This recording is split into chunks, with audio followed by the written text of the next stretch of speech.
ಅಯ್ಯನ ಮನೆ, ಶೋಧ ರೀಸೆಂಟ್ ಆಗಿ ರಿಲೀಸ್ ಆದ ವೆಬ್ ಸೀರೀಸ್ಗಳು ಆ್ಯಂಡ್ ಮಾರಿಗಲ್ಲು ಇನ್ನು ರಿಲೀಸ್ ಆಗಿಲ್ಲ, ಬಟ್ ಬರ್ತಾ ಇದೆ. ಹಾಗೆ ನಾವು ಕನ್ನಡದ ವೆಬ್ ಸೀರೀಸ್ ಲೀಸ್ಟ್ ಬಗ್ಗೆ ಮಾತಾಡಬೇಕು ಅಂದರೆ ವಿತಿನ್ 30 ಸೆಕೆಂಡ್ಸ್ ವೆಬ್ ಸೀರೀಸ್ ಲೀಸ್ಟ್ನೇ ಹೇಳ್ಬಿಡ್ಬೋದು. ಅಷ್ಟು ಕಡಿಮೆ ವೆಬ್ ಸೀರೀಸ್ ಇದ್ದಾವೆ. ಆ್ಯಂಡ್ ಈ ವಿಡಿಯೋದ ಟಾಪಿಕ್ ಕೂಡ ಅದೇ, ಯಾಕೆ ಕನ್ನಡದಲ್ಲಿ ವೆಬ್ ಸೀರೀಸ್ಗಳು ಕಡಿಮೆ ಜಾಸ್ತಿ ಬರ್ತಾ ಇಲ್ಲ ಅಂತ. ಸೊ ವಿಡಿಯೋನ ಎಂಡ್ ತನಕ ನೋಡಿ, ಇಷ್ಟ ಆದರೆ ಸಬ್ಸ್ಕ್ರೈಬ್ ಮಾಡಿಕೊಂಡು ಸಪೋರ್ಟ್ ಮಾಡಿ. ವಿಡಿಯೋಗೆ ಲೈಕ್ ಮಾಡಿ, ರೀಚ್ ಆಗೋದಕ್ಕೆ ತುಂಬಾ ಹೆಲ್ಪ್ ಆಗುತ್ತೆ. ಫಸ್ಟ್ ರೀಸನ್, ಕನ್ನಡದಲ್ಲಿ ವೆಬ್ ಸೀರೀಸ್ ನೋಡೋ ಆಡಿಯನ್ಸ್ ಇಲ್ಲ ಅಂತ. ಬಟ್ ನನ್ನ ಪ್ರಕಾರ ಒಂದು ಎಕ್ಸಾಂಪಲ್, ಈಗ ಮಾರ್ಕೆಟಲ್ಲಿ ಒಂದು ಹೊಸ ಪ್ರಾಡಕ್ಟ್ ಬಂದ ತಕ್ಷಣ ಜಾಸ್ತಿ ಕಸ್ಟಮರ್ಸ್ ಹೋಗಿ ತಗೊಂಡ್ಬಿಡಲ್ಲ. ಟೈಮ್ ಬೇಕಾಗುತ್ತೆ, ಆ ಪ್ರಾಡಕ್ಟ್ ರೀಚ್ ಆಗಬೇಕು, ಕಸ್ಟಮರ್ಸ್ಗೆ ಇಷ್ಟ ಆಗಬೇಕು, ವರ್ಕ್ ಆದರೆ ಆ ಹೊಸ ಪ್ರಾಡಕ್ಟು ಕಂಪನಿಗೆ ರೆವಿನ್ಯೂನ ತಂದುಕೊಡುತ್ತೆ. ಬಟ್ ನನ್ನ ಪಾಯಿಂಟ್ ಏನಂದರೆ, ಎಲ್ಲ ಲ್ಯಾಂಗ್ವೇಜಲ್ಲೂ ಎಲ್ಲ ಥರದ ಆಡಿಯನ್ಸ್ ಇರ್ತಾರೆ. ಇಫ್ ಕನ್ಸಿಸ್ಟೆಂಟ್ ಆಗಿ ಕನ್ನಡದ ಲ್ಯಾಂಗ್ವೇಜ್ ಇಂದಾನು ವೆಬ್ ಸೀರೀಸ್ ಬರ್ತಾ ಹೋದ್ರೆ ಆಡಿಯನ್ಸ್ ಬಿಲ್ಡ್ ಆಗ್ತಾರೆ.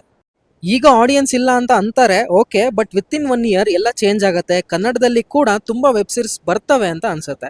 ಸೆಕೆಂಡ್ ರೀಸನ್, ಪ್ರೊಡ್ಯೂಸರ್ಸ್ ಸೇಫ್ ಮನಿನ ಪ್ರಿಫರ್ ಮಾಡ್ತಾರೆ. ಅಂದ್ರೆ ಈಗ ವೆಬ್ ಸೀರೀಸ್ ಅಲ್ಲಿ ಇನ್ವೆಸ್ಟ್ ಮಾಡೋದಕ್ಕಿಂತ ಒಂದು ಸ್ಟಾರ್ ಮೂವಿಲಿ ಇನ್ವೆಸ್ಟ್ ಮಾಡಿದ್ರೆ ರಿಸ್ಕ್ ಇರಲ್ಲ ಅಂತ.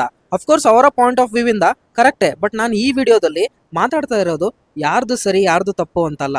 ಕನ್ನಡದಲ್ಲಿ ವೆಬ್ ಸೀರೀಸ್ ಕಡಿಮೆ ಯಾಕೆ ಅಂತ ಯೋಚನೆ ಮಾಡಿದಾಗ ಈ ಎಲ್ಲ ರೀಸನ್ಸ್ ಅಂತ ಅನಿಸ್ತಾ ಇದೆ. ಥರ್ಡ್ ರೀಸನ್, OTTಲಿ ಕನ್ನಡದ ಸಿನಿಮಾಗಳು ಸೇಲ್ ಆಗ್ತಾ ಇಲ್ಲ. ಈಗ ಸ್ಟಾರ್ ಮೂವೀಸ್ ಬಿಟ್ಟು ಬೇರೆ ಸಿನಿಮಾಗಳು ನಮಗೆ OTT ಪ್ಲಾಟ್ಫಾರ್ಮ್ಸ್ ಅಲ್ಲಿ ಕಾಣ್ತವೆ, ಆದ್ರೆ ಅವು ಯಾವುವು ಸೇಲ್ ಆಗಿರೋದಿಲ್ಲ. ಅಂದ್ರೆ ಪೇಪರ್ ವೀವ್ ಕಾನ್ಸೆಪ್ಟ್ ಮೇಲೆ ತಗೊಂಡಿರ್ತಾರೆ. ಹೀಗಾದಾಗ ಸಿನಿಮಾಗಳಿಗೆ ಮಾರ್ಕೆಟ್ ಇಲ್ಲ. ಇನ್ನು ವೆಬ್ ಸೀರೀಸ್ ಹೇಗೆ ವರ್ಕ್ ಆಗ್ತವೆ ಅಂತ ಥಿಂಕ್ ಮಾಡ್ತಾರೆ. ಇದು ಕೂಡ ಒಂದು ರೀಸನ್.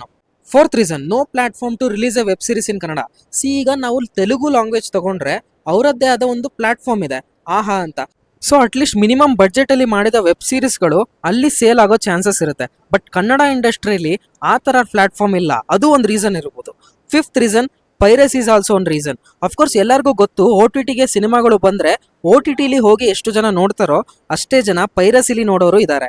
ಅದಕ್ಕೆ ZEE5 ಅವರು ಫಸ್ಟ್ ಎಪಿಸೋಡ್ನ ಫ್ರೀ ಆಗಿ ಬಿಟ್ಟು ಒಂದು ಇಂಟ್ರೆಸ್ಟ್ನ ಕ್ರಿಯೇಟ್ ಮಾಡಿ ಆಡಿಯನ್ಸು 100 ರುಪೀಸ್ಗೆ ಬೈ ಮಾಡಿ ಕಾಂಟೆಂಟ್ ನೋಡೋ ಥರ ಮಾಡಿದ್ದಾರೆ. ಆ್ಯಂಡ್ ಈ ಥರ ಇನ್ನೂ ಸ್ಟ್ರಾಟಜಿಕಲಿ ಅಪ್ರೋಚ್ ಮಾಡಿದರೆ ಡಿಜಿಟಲ್ ಕಾಂಟೆಂಟ್ನ ಕನ್ಸ್ಯೂಮ್ ಮಾಡೋ ಆಡಿಯನ್ಸ್ಗೆ ರೀಚ್ ಆಗ್ಬೋದು ಅಂತ ಅನ್ಸುತ್ತೆ. Sixth reason, marketing problem. ಅಂದರೆ ನಾನು ಆಗಲೇ ಹೇಳಿದ ಹಾಗೆ ಮಾರ್ಕೆಟಿಂಗ್ ಅವಶ್ಯಕತೆ ಇದೆ.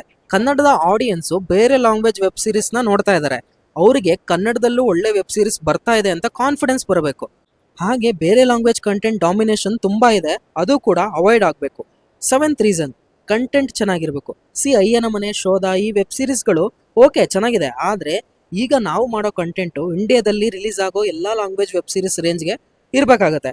ಆಗ ಆ ಸೀರೀಸ್ಗಳು ಡಬ್ ಆಗಿ ಬೇರೆ ಲ್ಯಾಂಗ್ವೇಜಸ್ ಅಲ್ಲಿ ಕೂಡ ಫೇಮಸ್ ಆದರೆ ಕನ್ನಡ ವೆಬ್ ಸೀರೀಸ್ ಮೇಲೆ ನಂಬಿಕೆ ಬರುತ್ತೆ, ಕಾನ್ಫಿಡೆನ್ಸ್ ಬಿಲ್ಡ್ ಆಗುತ್ತೆ, ಆಡಿಯನ್ಸ್ ಕೂಡ ನೋಡ್ತಾರೆ, ಪ್ರೊಡ್ಯೂಸರ್ಸ್ ಕೂಡ ಇನ್ವೆಸ್ಟ್ ಮಾಡೋದಕ್ಕೆ ಮುಂದೆ ಬರ್ಬೋದು.